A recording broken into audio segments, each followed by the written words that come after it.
നമസ്കാരം. ഞാൻ ഈയിടെ ശ്രദ്ധിച്ചൊരു കാര്യം നിങ്ങളുടെ അടുത്ത് ഷെയർ ചെയ്യണമെന്ന് തോന്നി എനിക്ക്. നമ്മൾ ചില പരിപാടികൾക്കൊക്കെ വേണ്ടി ഇങ്ങനെ ഒരുങ്ങിയൊക്കെ ഇറങ്ങുമ്പോൾ ചില ഫോട്ടോസൊക്കെ എടുക്കും. അല്ലെങ്കിൽ ചിലപ്പോൾ യാത്ര ചെയ്യുമ്പം കാഷ്വലായിട്ട് ചില ഫോട്ടോസൊക്കെ എടുക്കും. ഇതൊക്കെ നമ്മളുടെ വളരെ വ്യക്തിപരമായിട്ടുള്ള ചില ഇഷ്ടങ്ങളാണ്. അതൊക്കെ ചിലപ്പോൾ നമ്മൾ ഫേസ്ബുക്കിൽ അപ്ലോഡ് ചെയ്യുകയും ചെയ്യും. കാരണം ഫേസ്ബുക്ക് എന്ന് പറഞ്ഞു കഴിഞ്ഞാൽ ഒരുപാട് പേര് ഇടപെടുന്ന, ഫേസ്ബുക്കിലാണെങ്കിലും ഇൻസ്റ്റഗ്രാമിലാണെങ്കിലും ഒക്കെ ഇടപെടുന്ന സ്ഥലമാണെങ്കിൽ കൂടി നമ്മളുടെ ഒരു സന്തോഷം ആണ് ഇത് പോസ്റ്റ് ചെയ്യുക എന്നുള്ളതും, നമ്മളെ സുഹൃത്തുക്കൾ അത് കാണുന്നു, അവരവരുടെ അഭിപ്രായങ്ങൾ പറയുന്നു എന്നൊക്കെ ഉള്ളത്. അപ്പം ഞാൻ ശ്രദ്ധിച്ചിട്ടുള്ളൊരു കാര്യം, ചില വേഷങ്ങളിൽ ഉള്ള ഡ്രസ്സുകൾ അല്ലെങ്കിൽ ചില തരത്തിൽ ഒരുങ്ങിയുള്ള ഡ്രസ്സ് കാണുമ്പോൾ പറയുമോ എന്ത് രസമാണ് കാണാൻ, എന്തൊരു ഐശ്വര്യമാണ്, എന്തൊരു മലയാളിത്തമാണ് എന്നൊക്കെ പറഞ്ഞ് കേൾക്കാറുണ്ട്. മറ്റു ചില ഫോട്ടോസ് കാണുന്ന സമയത്ത് ഇത് എന്താണ് ഇപ്പം ഇങ്ങനെ മാറിപ്പോയിരിക്കുന്നത്, വൃത്തിയില്ല എന്നൊക്കെ പറഞ്ഞിങ്ങനെ കേൾക്കാറുണ്ട്. അപ്പം എനിക്കിന്നിങ്ങനെ ഞാനിപ്പോൾ ഒരു ഷൂട്ടൊക്കെ കഴിഞ്ഞ് വന്നിരിക്കുകയാണ്. അപ്പം എനിക്കിങ്ങനെ തോന്നി ഒരു കാര്യം എല്ലാവരും കാണിച്ചു തരണം. അതായത് ഇത് ഒരുങ്ങിയാണ് ഇരിക്കണേ,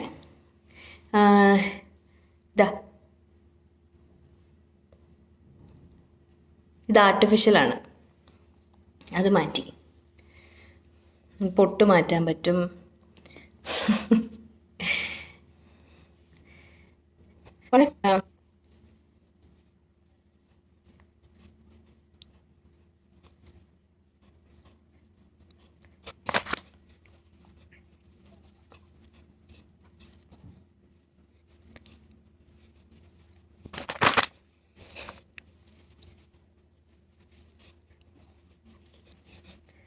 ഇത് കണ്ടല്ലോ, ഇതാണ് ഞാൻ ഏറ്റവും ഇഷ്ടപ്പെടുന്ന എൻ്റെ നിറം എന്നൊക്കെ പറയണത് ഇതാണ്.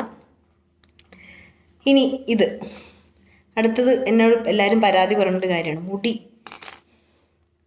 നിങ്ങൾ മുടി നീട്ടി, എന്തൊരു മുടിയൊക്കെ നീണ്ട് ഭയങ്കര മര്യാദയോടെ ഇരുന്ന ആളാണ്, അപ്പോൾ മുടി വെട്ടി എന്നൊക്കെ പറയും.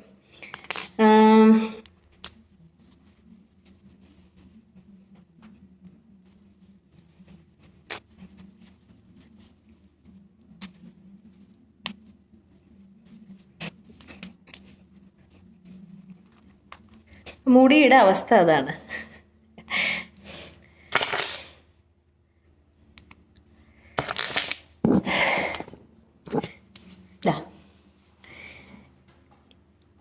അങ്ങനെ ഒരുങ്ങിയിരിക്കുന്ന ഒരു ഫോട്ടോഗ്രാഫ് പോസ്റ്റ് ചെയ്ത് കഴിഞ്ഞാൽ പെട്ടെന്ന് നമ്മൾ ഭയങ്കര നല്ല ആളുകളും മര്യാദയുള്ള ആളുകളും ഐശ്വര്യമുള്ള ആളുകളും മലയാളിത്തമുള്ള ആളുകളൊക്കെ ആവുകയും നമ്മളെങ്ങനെയാണോ ജനിച്ചത്, നമ്മൾ ഏത് നിറത്തിലാണോ ജനിച്ചത്, നമ്മൾ ഏറ്റവും അടിസ്ഥാനപരമായിട്ട് ഏറ്റവും സമാധാനമായിട്ട് ഇരിക്കാൻ ആഗ്രഹിക്കുന്നത് എങ്ങനെയാണോ, അല്ലെങ്കിൽ നമ്മൾ ഫാമിലിയുടെ കൂടെ കുഞ്ഞിൻ്റെ കൂടെയൊക്കെ സാധനങ്ങളും ഒക്കെ വാരിക്കെട്ടി യാത്രയൊക്കെ ചെയ്യുന്ന സമയത്ത് എങ്ങനെയാണോ ഇരിക്കുന്നത്, അങ്ങനെ ഒരു ഫോട്ടോ ഇട്ട് കഴിഞ്ഞാൽ അപ്പം അത് ഭയങ്കര മോശമാവുകയും, ഞാനിപ്പോൾ ഈ റീസെൻ്റ്ലി കണ്ട കുറച്ച് കമൻസാണ്, എനിക്ക് അതാണ് കൂടുതൽ ഇതായിട്ട് തോന്നിയത്, ഒരു പ്രശ്നമായിട്ട് തോന്നിയത്. അല്ലെങ്കിൽ ഇപ്പം ഇങ്ങനത്തെ കമൻസ് ഒന്നും നമ്മൾ ശ്രദ്ധിക്കേണ്ട കാര്യമില്ല എന്നൊക്കെ പറയാം. പക്ഷെ അതിനകത്ത് കണ്ടത് ഒരു ഫോട്ടോ, എൻ്റെ കുഞ്ഞൊക്കെ ആയിട്ട് ട്രാവൽ ചെയ്യുന്നതിൻ്റെ ഇടയിൽ എനിക്ക് ഏറ്റവും ഇഷ്ടപ്പെട്ട ഒരു നീല കളർ കണ്ണൊക്കെ എഴുതി ഏറ്റവും എനിക്ക് സന്തോഷം തോന്നിയ സമയത്ത് ഞാൻ ക്ലിക്ക് ചെയ്തൊരു ഫോട്ടോ വെറുതെ അപ്ലോഡ് ചെയ്തപ്പോൾ അതിനടിയിൽ കണ്ട കമൻസിലൊന്ന്, ഇതെന്താണ് ഇതൊരു വൃത്തികെട്ട കോലം, ഒരു ട്രാൻസ്ജെൻഡർ പോലെ ഉണ്ടല്ലോ. ട്രാൻസ്ജെൻഡർ എപ്പോഴാണ് ഒരു മോശം വാക്കായത്? പിന്നെ ഇതെന്താണത്, മോഷണ കേസിൽ പോലീസ് പിടിച്ച ബംഗാളി സ്ത്രീയെ പോലെ ഇരിക്കണു പറഞ്ഞു. ബംഗാളി സ്ത്രീ എന്നുള്ളത് എപ്പോഴാണ് ഒരു മോശം വാക്കായത്? റോഡ് സൈഡിൽ ചപ്പാത്തിക്കല്ല് വിൽക്കണ നോർത്ത് ഇന്ത്യക്കാരിയെ പോലെ ഉണ്ടല്ലോ, അതെപ്പോഴാണ് ഒരു മോശം സംഗതിയായത്? കണ്ടു കഴിഞ്ഞാൽ ഒരു 50 പൈസ ഇട്ട് തരാൻ നോക്കിയല്ലോ, ആക്രി പെറുക്കാൻ നടക്കുകയാണോ? ഭിക്ഷാടനം, ഭിക്ഷ എടുക്കുക എന്നുള്ളത് അല്ലെങ്കിൽ ആക്രി പെറുക്കുക എന്നുള്ളത് എപ്പോഴാണ് ഒരു മോശം കാര്യമായത്? ഇതൊക്കെ ഓരോ അവസ്ഥകളാണ്, മനുഷ്യൻ്റെ പല പല അവസ്ഥകളാണ്.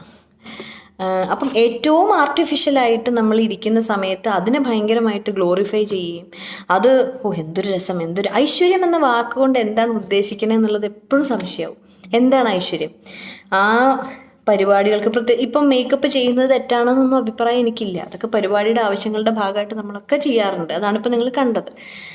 അപ്പം അതിൽ ഉടുത്തിരിക്കുന്ന സാരിക്ക് ചിലപ്പം 1000കണക്കിന് രൂപ വിലയുണ്ടായിരിക്കും. അത്തരത്തിലുള്ളൊരു ഒരു വസ്ത്രം വാങ്ങി ധരിക്കാൻ വ്യക്തിപരമായിട്ട് ഞാൻ ഇഷ്ടപ്പെടുന്നില്ല. പരിപാടിയുടെ ആവശ്യങ്ങളുടെ ഭാഗമായിട്ട് അത് നടത്തിപ്പുകാർ സ്പോൺസർ ചെയ്യുന്നതോ അല്ലെങ്കിൽ ഏതെങ്കിലും ഷോപ്പുകാരൊക്കെ സ്പോൺസർ ചെയ്യുന്ന ഡ്രസ്സുകളാണ് പലപ്പോഴും നമ്മൾ ധരിക്കുക. അപ്പം അതൊന്നും നമ്മുടെ വ്യക്തിപരമായ ഇഷ്ടമല്ല. വലിയ സ്വർണത്തിൻ്റെ മാല, ആഭരണങ്ങളൊക്കെ ഇട്ടിട്ടുള്ള ഫോട്ടോസൊക്കെ ഉണ്ട്. അത് കാണുമ്പം എന്ത് രസമാണെന്ന് പറയണത് ഞാൻ കണ്ടിട്ടുണ്ട്. ഭയങ്കര പോസിറ്റീവ് കമൻസ് കാണാം.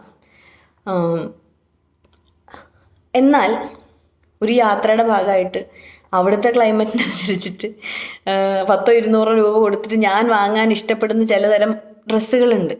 അതിട്ടിട്ടൊരു ഫോട്ടോ ഇടുന്ന സമയത്ത് നമ്മൾ മോശമാവുകയും ചെയ്യണം. അപ്പോൾ സത്യസന്ധമായിട്ട് നമ്മൾ അവതരിപ്പിക്കുമ്പോൾ അത് മോശമാവുകയും നമ്മൾ പോലും ഇഷ്ടപ്പെടാത്ത രീതിയിൽ നമ്മുടെ ഏറ്റവും ബേസിക് ആയിട്ടുള്ള എല്ലാ കാര്യങ്ങളെയും ഐഡൻറ്റിറ്റിയെ മാറ്റി നമ്മൾ ഒരു എന്താ പറയുക ആളുകൾ മനസ്സിലാക്കി വെച്ചിട്ടുള്ള രൂപത്തിലേക്ക് ഒതുങ്ങി നിൽക്കുന്ന സമയത്ത് അത് ഭയങ്കര നല്ലതാവുകയും ചെയ്യുന്നത് ഭയങ്കര വിരോധാഭാസമായിട്ട് ഒരു വല്ലാത്ത ഐറണിയായിട്ട് തോന്നിയിട്ടുണ്ട് എനിക്ക്. പ്രത്യേകിച്ചും ഇത്തരത്തിലുള്ള കമൻസ് അത് പറയുന്ന സമയത്ത് മനുഷ്യരെ കുറിച്ചാണിത് പറയുന്നത്. ഈ ബംഗാളി സ്ത്രീ എന്നും ട്രാൻസ്ജെൻഡർ എന്നും അല്ലെങ്കിൽ ഭിക്ഷയ്ക്ക് പോകുന്ന ആളെന്നും ആക്രി വെറുക്കുന്ന ആളെന്നൊക്കെ പറഞ്ഞ് നിങ്ങൾ കളിയാക്കാൻ ഉപയോഗിക്കുന്ന വാക്കുകളൊക്കെ മനുഷ്യരെ കുറിച്ചിട്ടാണ് പറയുന്നത് അല്ലേ? ഒരു ഫ്രാക്ഷൻ ഓഫ് എ സെക്കൻഡിൽ മാറിപ്പോവാവുന്നതാണ് നമ്മുടെ രൂപം എന്ന് പറയുന്നത്. ഈ നിറത്തോടെയാണ് ഞാൻ ജനിച്ചത്, അങ്ങനെ ഇരിക്കാനാണ് എനിക്കിഷ്ടം. എന്നാൽ അങ്ങനത്തെ കടുംപിടുത്തങ്ങളില്ല. ഈ വസ്ത്രങ്ങൾ 10,000 കണക്കിന് രൂപ വില വരുന്ന വസ്ത്രങ്ങൾ ധരിക്കുന്നത് ഇഷ്ടമുള്ളവർ, അത് ധരിക്കുമ്പോൾ സന്തോഷമുള്ള ആൾക്കാർ അത് ചെയ്യുക തന്നെ വേണം. അതിലൊന്നും ഒരാളുടെയും വ്യക്തിപരമായിട്ടുള്ള ഒരു ഇഷ്ടങ്ങൾക്ക് നമ്മൾ തടസ്സമില്ല. പക്ഷേ ഇങ്ങനെ കമൻറ്റ് ചെയ്യുമ്പോഴുള്ളൊരു വിഷയം എന്താ വെച്ചാൽ നമ്മൾ വെറുതെ നമ്മുടെ ചുറ്റും നോക്കിക്കഴിഞ്ഞ് കഴിഞ്ഞാൽ ഇത് പറയുന്നത് ഒരു പക്ഷേ നമ്മളോടായിരുന്നെങ്കിൽ ഇപ്പം നമ്മളൊരു കാര്യം പറയുമ്പം ആർക്കും ഈ നെഗറ്റീവ് കേൾക്കാൻ ഇഷ്ടമല്ല. നിങ്ങൾ എന്തൊരു വൃത്തികെട്ട ആളാണെന്ന് പറയണത് കേൾക്കാൻ ഇഷ്ടമല്ല. അങ്ങനെയൊന്നും പ്രതീക്ഷിക്കുന്നതിൽ കാര്യമില്ല എന്നൊക്കെ പറയാം. എന്നാലും നമ്മളൊക്കെ മനുഷ്യരാണല്ലോ. ഇതിങ്ങനെ വായിക്കുന്ന സമയത്ത് ഈ ചീത്തവിളികളും ഈ ഇങ്ങനെ പറയുന്നതും കുറ്റപ്പെടുത്തുന്നതും ഒക്കെ ആരും നമ്മുടെ നേരിട്ട് പറയാറില്ല. പക്ഷെ ഫേസ്ബുക്കിലൊക്കെ ആകുമ്പോൾ എല്ലാവരും ഇത് എളുപ്പത്തിൽ ഇങ്ങനെ പറയുകയാണ്. അത് എത്രമാത്രം ശരിയാണെന്ന് നിങ്ങൾ സ്വന്തം ആലോചിക്കണം എന്ന് എനിക്ക് എപ്പോഴും തോന്നാറുണ്ട്.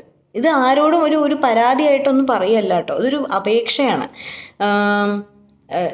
വിഷമം തോന്നുന്ന കാര്യം പേരില്ലാത്ത ആൾക്കാർ, ഫേസ് ഇല്ലാത്ത ആൾക്കാരാണെങ്കിൽ പോട്ടെ എന്ന് വിചാരിക്കാം, അത് അവരൊരു ശീലത്തിൻ്റെ ഭാഗമായിട്ട് ചെയ്യണമെന്ന് വിചാരിക്കാം. പക്ഷേ വളരെ സ്നേഹനിധികളായിട്ടുള്ള കൂട്ടുകാരെ കൊണ്ടും ബന്ധുക്കളെ കൊണ്ടൊക്കെ നിറഞ്ഞു നിൽക്കുന്ന തരത്തിലുള്ള ആൾക്കാർ, പേരുള്ള അവരുടേതായിട്ടുള്ള ഐഡൻറ്റിറ്റി ഉള്ള ആളുകൾ ഇങ്ങനെ പറയുമ്പം മറ്റൊരാളെ പറയുന്ന വാക്കുകൾ അവർക്ക് വേദനിക്കുമല്ലോ എന്ന് ആലോചിക്കുമ്പം നമുക്ക് ചെയ്യാൻ തോന്നില്ല, ഒരാളെ അങ്ങനെ വിഷമിപ്പിക്കാൻ തോന്നില്ല. അഭിപ്രായ വ്യത്യാസങ്ങൾ ഉണ്ടായിരിക്കും, തീർച്ചയായിട്ടും ഉണ്ടാവും. 2 വ്യക്തികളാണെങ്കിൽ അവിടെ 2 അഭിപ്രായങ്ങൾ ഉണ്ടായിരിക്കും. അത് പറയുകയും വേണം. നമ്മൾ ഇഷ്ടങ്ങളും ഇഷ്ടക്കേടുകളും നമ്മൾ അങ്ങോട്ട് പരസ്പരം പറയണം. പക്ഷെ അത് പറയാനും നമുക്ക് കുറച്ചുകൂടി സമാധാനമായിട്ട് സ്നേഹമായിട്ട് വേണമെങ്കിൽ ഇൻട്രാക്ട് ചെയ്യാമല്ലോ. അല്ലാതെ അതൊക്കെ ഇങ്ങനെ പറയുന്ന സമയത്ത് നമ്മൾക്ക് ഫാമിലി ഉണ്ട്, നമ്മൾക്കും സുഹൃത്തുക്കളുണ്ട്, അവരൊക്കെ ഇത് കാണുകയാണ്. എന്താ പറയുക, അപ്പം ഇങ്ങനെയൊക്കെയാണ് കാര്യങ്ങൾ. നല്ലതെന്ന് പറയണതാണ് ശരിക്കും നല്ലതെന്നുള്ളത് നമുക്ക് തോന്നുന്നില്ല. അതാണ്, നിങ്ങൾ എന്ത് വൃത്തിയാണ്, നിങ്ങൾ എന്ത് ഭംഗിയാന്ന് പറയുന്ന കാര്യങ്ങൾ ഏറ്റവും ആർട്ടിഫിഷ്യലായിട്ടുള്ള കാര്യത്തിനെ പറ്റിയിട്ടാണെന്നുള്ളൊരു ഒന്ന് മനസ്സിലാവണം എന്ന് എനിക്ക്, അതൊന്ന് പറയണം എന്ന് തോന്നി എനിക്ക് എല്ലാവരുടെ അടുത്തും. അപ്പം ഇപ്പം ഇങ്ങനെ ഇരുന്നിട്ടൊരു ഫോട്ടോ ഇട്ട് കഴിഞ്ഞാൽ ഇതെന്താ പിച്ചക്കാരിയെ പോലെ ഇരിക്കുന്നത്, ഇതെന്താ ബംഗാളിയെ പോലെ ഇരിക്കുന്നത്, ആക്രിക്കാരിയെ പോലെ ഇരിക്കുന്നു പറയുമ്പോൾ ഇതൊന്നും അശ്ലീലങ്ങളല്ല, ഇതൊന്നും മോശം വാക്കുകളല്ല, ഇതൊക്കെ മനുഷ്യരാണ്. ലോകത്ത് പലതരം മനുഷ്യരുണ്ട്, പലതരം മനുഷ്യരുണ്ട്. അപ്പം എല്ലാവരും കൂടി ചേർന്നതാണ്. ഇപ്പം പ്രത്യേകിച്ച് ഈ ഒരു കാലത്ത് നമുക്ക് മാക്സിമം പോസിറ്റീവായിട്ടിരിക്കാൻ നോക്കണതല്ലേ നല്ലത്. എത്രമാത്രം നെഗറ്റീവായിട്ടുള്ളൊരു അവസ്ഥയിലൂടെയാണ് മനുഷ്യരാശി കടന്നു പോയിക്കൊണ്ടിരിക്കുന്നത്. അപ്പം ആ സമയത്ത് ഉള്ള സമയം നമുക്ക് സന്തോഷമായി സമാധാനമായി നമുക്ക് എത്ര സമയം ഇവിടെ ഉണ്ട്, അനുവദിക്കപ്പെട്ടിട്ടുണ്ട് എന്നുള്ളത് പോലും ഉറപ്പില്ലാത്തൊരു സമയത്ത് കൂടെയാണ് കടന്നു പോകുന്നത്. അപ്പം മേക്കപ്പൊക്കെ ഇനിയും ചെയ്യും, കാരണം ഫുൾ ലൈറ്റൊക്കെ അടിച്ചിട്ടുള്ള ഒരു പരിപാടിയൊക്കെ ആകുമ്പോൾ അവർക്ക് അവരുടേതായിട്ടുള്ള ആവശ്യങ്ങളുണ്ട്. അപ്പോൾ മേക്കപ്പ് ചെയ്യണമെന്നും കണ്ണെഴുതണമെന്നും പൊട്ട് തൊടണമെന്നും അത് ചെയ്യാൻ തോന്നുമ്പോൾ ചെയ്യാം. എല്ലാ സമയത്തും നമുക്ക് അങ്ങനെ ഇരിക്കാൻ പറ്റില്ല. അല്ലാത്ത സമയങ്ങളിൽ ഇത് മേക്കപ്പിനെ കുറിച്ച് മാത്രമല്ല കേട്ടോ പറയുന്നത്, ജനറലി പറയാണ്. അഭിപ്രായ വ്യത്യാസങ്ങൾ നമ്മൾ സ്നേഹത്തോടെ അങ്ങോട്ടും ഇങ്ങോട്ടും പറയാൻ പറ്റിയ എത്ര നല്ലതായിരിക്കും. കൂട്ടുകാരാ, സുഹൃത്തെ എന്നൊക്കെ വിളിച്ചിട്ട് സംസാരിച്ചു കഴിഞ്ഞാൽ പല കാര്യങ്ങൾക്ക് നമുക്ക് കൂടുതൽ ക്ലാരിറ്റി കിട്ടും. ഇത്രയേ ഉള്ളൂ. Thank you.